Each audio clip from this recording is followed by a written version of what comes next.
Madam తర్వాత sir మాట్లాడతారు. మొదటగా మేడం గారికి క్వశ్చన్స్, తదనంతరం సార్కు కృష్ణదేవరావు సార్ వారి ప్రశ్నలకు సమాధానాలు ఇస్తారు. ఇప్పుడు మేడం దగ్గర కొన్ని రిటర్న్ క్వశ్చన్స్ ఉన్నాయి. వాటి సమాధానం ఇచ్చే లోపల మిగతా వాళ్ళు స్పందించవచ్చు. అంతిమంగా మేడం తర్వాత హరగోపాల్ సార్ క్లోజింగ్ రిమార్క్స్ చేస్తారు. ఎప్పుడు మన మీటింగ్ ఓపెనింగ్ రిమార్క్స్ స్టార్ట్ చేసేది, కానీ ఈసారికి క్లోజింగ్ రిమార్క్స్ అయినాయి. బహుశా అది బెంగళూరు నుంచి లేట్గా కావటం అన్ని కారణాలు అయ్యిండవచ్చు. సూర్యపల్లి మేడం ఒక నిమిషం మాట్లాడతారు, తర్వాత హరగోపాల్ సార్ మాట్లాడతారు. అయితే ముందుగా madam please,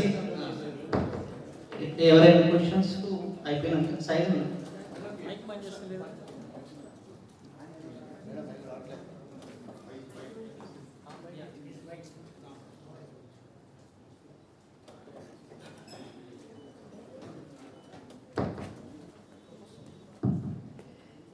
Several questions. I think one is this: with this kind of mistrust and lack of transparency of the election referee, what is the alternative for democracy in place of electoral measures? It's a difficult question by Mr. Venkat Reddy. I think the important thing is that we don't lose sight of the fact that eternal vigilance is the price of democracy.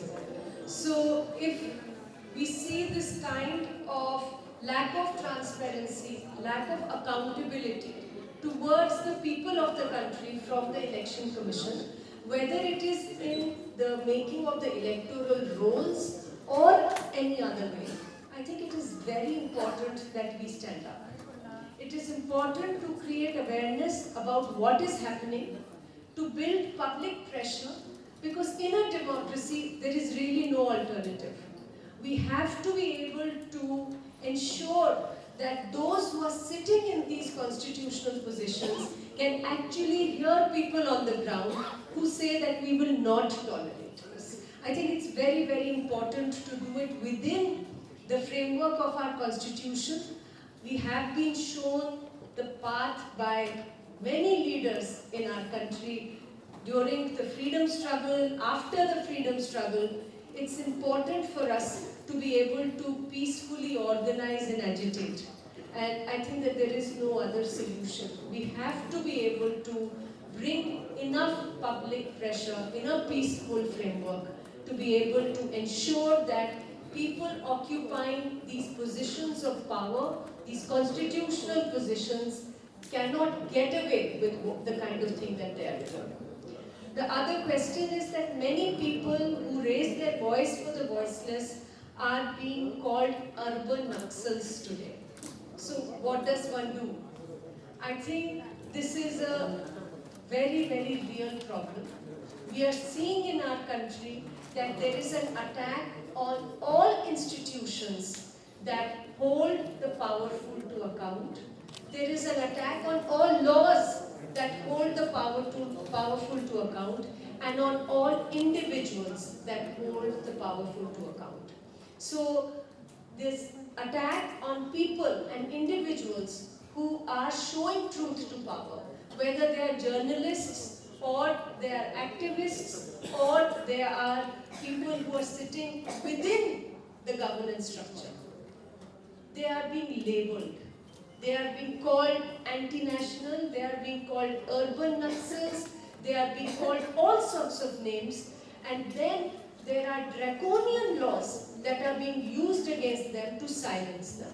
So this is the unfortunate truth, because those who are sitting in power don't want anyone who shows truth to power. And we need to recognize that this is a part of the kind of problems that our democracy is facing today. When we say that we are moving towards a fascist state, this is really one of the biggest indicators of the fact that we are moving away from the kind of democracy that was guaranteed to us in the Constitution. When those who speak for democracy, who speak for the constitutional values and principles, they start getting labeled, they start getting attacked, there are murders of these people, and there are cases, false cases, that are filed against them under UAPA, under PMLA. They are put behind bars and incarcerated without a trial for years. We have seen the Delhi riots case. It's been more than 5 years since people have been behind bars without a fair trial. The Bhima Koregaon case, where people have died in prison, in incarceration, without a trial. So I think that this is really part of the larger problem that the country is facing today, and we have to understand that we will have to go through this and probably stand strong and with conviction. There is really no other way.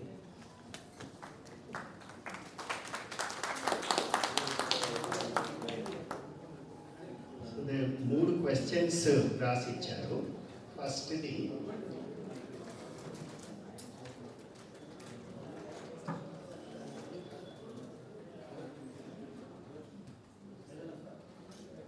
question, what is the judiciary's role in maintaining, balancing constitutional transformation with democratic legitimacy? మనకి రాజ్యాంగానికి 4 pillars ఉన్నాయి.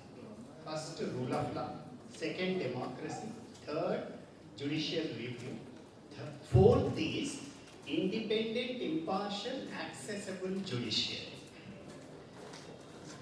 చాలామంది ఇప్పుడు మీరు last 20 years నుంచి లేకపోతే 1977 నుంచి చూడండి, ఎందుకు అందరూ పబ్లిక్ ఇంట్రెస్ట్ లిటిగేషన్ అది ఎట్లా బిల్డప్ అయింది?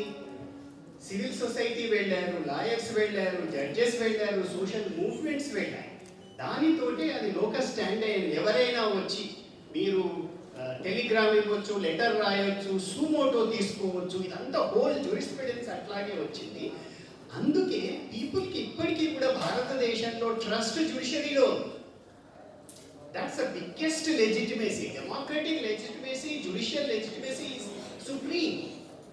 అయితే నిజంగానే వాళ్ళు ప్రోగ్రెసివ్ జ్యూరిస్ప్రుడెన్స్ బిల్డప్ చేస్తున్నారా, చేయలేదా, మధ్యలో ఎట్లా ఉంటుంది అనేది depends upon. Somebody say Indian supreme court is not one polyvocal. Chief Justice of India will sitting in divisional benches, constitutional benches. So that's not one singular voice. That's a problem. But I think judiciary really maintains. మనం ఇప్పుడు చూస్తూ ఉన్నాం president reference ఏం జరుగుతుంది, we have to wait. But you could see the signaling voice of Chief Justice of India and all the 5 constitutional judges. They said, do you want us to just sit down, don't do anything? So let's look at that. So ultimately, let's say legitimacy, people's legitimacy in the courts, because we have seen executive and others were not able to respond to the issue. ఇంకొక రెండో question, ఇప్పుడు అంజలి గారు కూడా అదే question అడిగారు. Present central government transformative constitution ఎలా violate చేస్తుంది, ప్రశ్నించే వారిని అందరినీ అర్బన్ నక్సల్ ఊపా చట్టాన్ని ప్రయోగిస్తుంది, నిర్బంధిస్తుంది, దీనిపై వివరణ ఇవ్వగలరు. నేను చాలా సంవత్సరాలు ఇప్పటికీ కూడా క్రిమినల్ లా టీచ్ చేస్తాను. మా స్టూడెంట్స్ చెప్పేవారు, మనం చెప్పే పేర్లు మార్చారు కానీ Indian penal code, criminal procedure, Indian evidence act పేరు మార్చాం కానీ ఇప్పుడు అవన్నీ క్రిమినల్ లా కాదు. What is a new criminal law? Prevention of money laundering is a new criminal law. UAPA is a new criminal law. So therefore దీంట్లో కూడా మీరు చూస్తే కొంత సుప్రీంకోర్టు జ్యుడిషియల్ క్రియేటివిటీ మీరు చూడండి. అభయ్ ఓకా ఈ మధ్యలో రిటైర్ అయ్యారు, justice Abhay Oka. First time justice Abhay Oka ఏం చెప్పారు, ప్రివెన్షన్ ఆఫ్ మనీ లాండరింగ్ లో కూడా, ఊపాలో కూడా బెయిల్ ఇవ్వాలి. బట్ భీమా కోరేగాం కేసుకు వచ్చేసరికి ఎందుకు ఇట్లా చేయట్లేదు అనేది we have to leave it to the Supreme Court. But whatever, that's a new criminal law which is, it, as I say, it depends upon. నేను ఒక చిన్న ఉదాహరణ